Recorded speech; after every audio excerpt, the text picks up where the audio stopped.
ามตรงเป็นความประสงค์บิดเบือนบ่อยู่ในก็ผู้ใหญ่พ่อบ้านพ่อเฮือนหากคืนทำใจเลอะเลือนอย่าว่าบ่เตือนห้ามมาแก้ตัว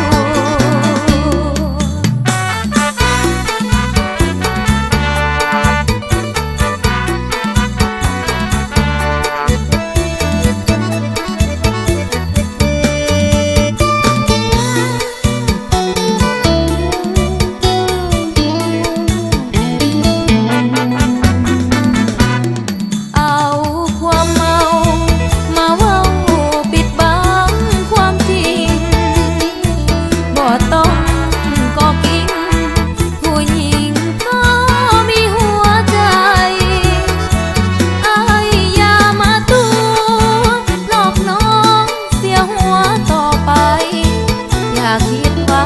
หลอกเขาได้ต่อนนี้ไปน้องอยากขอเตือนบ่ได้ฟังไผผู้ใดซับซ้อนยุยงขอบอกตามตรงเป็นความประสงค์บิดเบือนบ่อยู่ในก็ผู้ใหญ่